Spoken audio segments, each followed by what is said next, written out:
n'avait pas voulu. On lui a imposé. dëkk bi dafa am problème autorité suñu mënul gouverner nañ ma bàyyi ñu gouverner ñu la léegi gouvernel. est-ce que cadre yi doon wax ne premier ministre super fort jiitul woon cadre yoon. dama ne léegi na gouverner.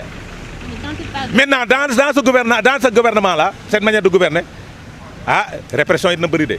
le nouveau chef de la. non on a peur pour les libertés des personnes. liberté démocratique. soxna si je vous donne cette information te lii may wax dagg leen ko téye comme ni ko Aïssatou di waxee. dinañ fi jàpp nit dinañ fi humilier nit te duñ ko teg sur aucune base légale parce que da nga contre le projet. Rebeuss bëriwul commencé na fees mais dina gën a fees d'ici quelque temps. ubbi leen seen i gët ngeen xool kan moo fi nekk du gros calibre. mais peut-être moom mun na andi ay changement ci. munul ko andiwul changement ci affaire étrangère di nga andi c'est-à-dire en 16 mois de c'est-à-dire le ministre le plus contesté de ce gouvernement là amul kenn ko contesté wul le ministre des affaires étrangères moom la ñu fal ministre de la justice. ki fa nekk léegi nekkoon ci Macky Sall. kan. le nouveau ministre de la non kooku c'est un fonctionnaire de l'État du Sénégal. L'ambassadeur Cheikh Niang est un fonctionnaire de l'État du Sénégal. Il est là pour l'État. Amadou Omar le secrétaire général de la présidence. C'est un fonctionnaire, il est là pour l'État du Sénégal. Suñ ko nommé on a nommé une personne expérimentée, un diplomate chevronné à la tête du ministère parce que tamit ki ko nekkoon elle a échoué moo tax ñu jël kee fal ko moo tax foofu moom je dis bravo à ce gouvernement là parce que ils ont nommé une personne chevronnée à la tête de la diplomatie de notre pays. Parce que aussi il a eu à faire ses résultats bokkul Pastef politiqueul ndaanul. Ce sont les mêmes mots presque qu'on entendait lors de la nomination de Ousmane Diagne et Jean-Baptiste. Vous dites?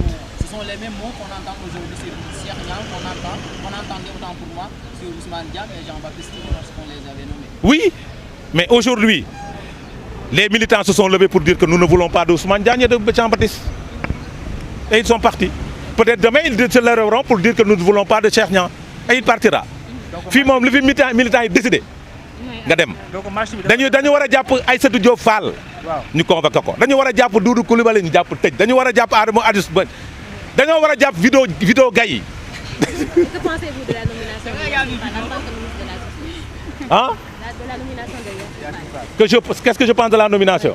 Vous savez, moi je ne discute pas des nominations. Mais j'attends. Puisqu'elle a échoué au niveau du ministère des Affaires étrangères, je ne pense pas qu'elle va échouer aujourd'hui. Maintenant, elle a une responsabilité de réformer la justice sénégalaise. Parce que la justice sénégalaise, dans les textes de la justice sénégalaise ont beaucoup de limites par rapport aux articles et autres. Maintenant, c'est à elle, en tant que ministre des Affaires étrangères, de la justice, d'apporter les réformes nécessaires pour qu'on ne puisse plus avoir ces convocations tous azimuts. Parce que li ñuy convoqué nit ñi di wax diffusion de fausses nouvelles wala di wax attentat au chef de l'État yoon c'est parce que c'est prévu par le code pénal. Si le code pénal ne l'avait pas prévu, on n'allait pas convoquer. C'est-à-dire, il faut aller vers des réformes en profondeur de notre justice, de nos textes de loi. Et pour ça, il faut avoir des personnes courageuses. Mais une personne, benn président boo xamante ne day xalaat.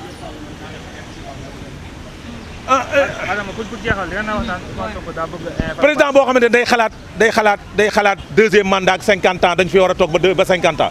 mais kooku du réformer en profondeur parce que suñu waree réformer en profondeur l'article 254 du code pénal dafa war a tëb. mais est-ce que loolu ngeen doon wax vision 2035 bi tamit ci plan Sénégal émergent bi c'est le même. C'est un vœu, raison pour laquelle on n'a pas fait les réformes nécessaires sur la justice. ñi tamit est-ce que nekkul vœu. moo tax ma ne la il faut déglu lu ma la dama ne quand tu penses à durer au pouvoir ah les réformes en profondeur doo ko def.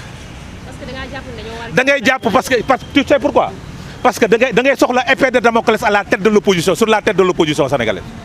pouvoir bu ñëw dina soxla épée de Damoclès boobu mooy l'article 254 l'article 80 l'arrêté Ousmane Ngom.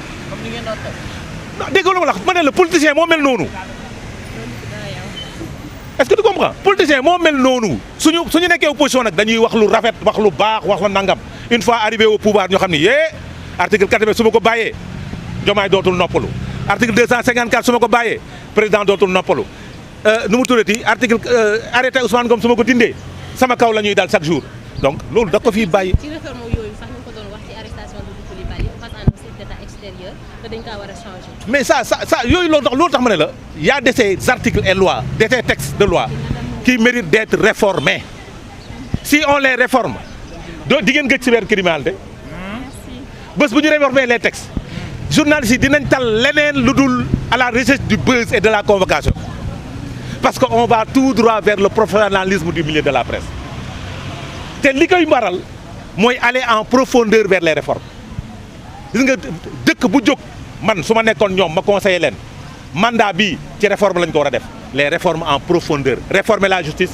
réformer la fonction publique réformer l'éducation nationale aller en profondeur. donc bu ñu waree réformer est-ce que lépp bu baaxoon na def est-ce que kon dara lu baax na. on a de nos textes qui datent de 1965 ñoom a mag foofu téeméeri junni yoon ces textes sont dépassés il faut mettre à jour les textes. Depuis quand ils sont dépassés? Non, c'est-à-dire l'objectif, l'affaire c'est pas depuis quand, mais c'est des textes qui sont là et qui sont caducs. Mais il faut avoir, puisqu'ils sont des jeunes, ils doivent avoir le courage de faire ces réformes-là. Non, le yéen c'est pas important. xam nga lu am importance. J'ai dit déggul baax li ma la dama ne. Il faut avoir le courage d'aller en profondeur vers ces réformes. Macky Sall a fait les réformes yi mu soxla.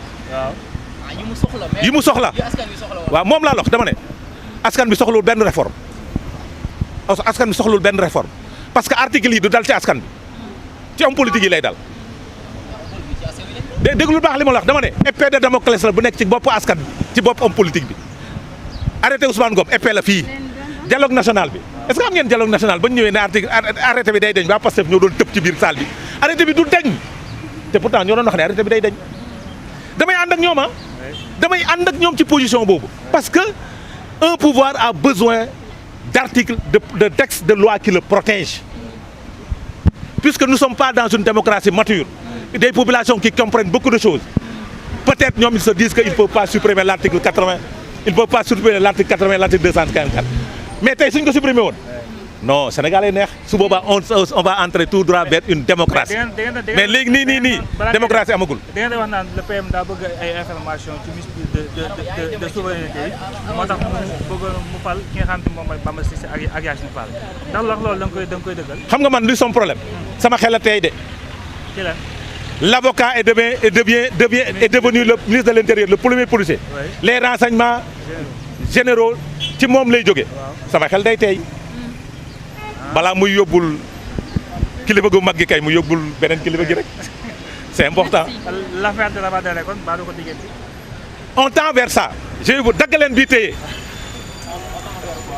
on tend vers un référendum pour modifier la constitution on tend vers la modification du code électoral li tax loolu nag suñ ko defee après dinaa leen ko wax j'ai dit on tend vers un référendum pour modifier la constitution du Sénégal. Pour la mise en place d'une cour constitutionnelle. On tend vers les réformes du code électoral. Mais nag li ñu fàtte mooy la loi n'est pas rétroactive. Rabat Dere bi jeex na c'est fini. Merci beaucoup Fara. Merci beaucoup.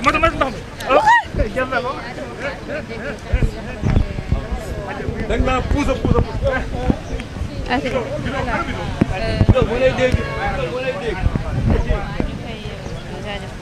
damay bañ mu laal suuf xanaa ki dina laal ndox mi.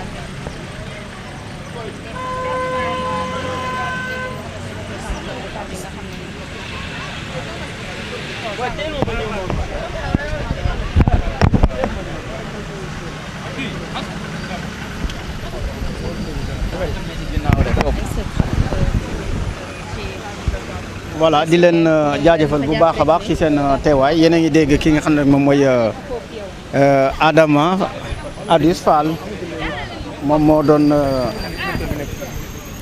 Adama Adus Fall moom moo doon wax ak ñi nga xam ne nag ñoom ñooy suñuy internautes yi ndax dafa ñëw pour soutenir kii di sœuram di Aïssatou Diop Fall li mu bokkal plateau.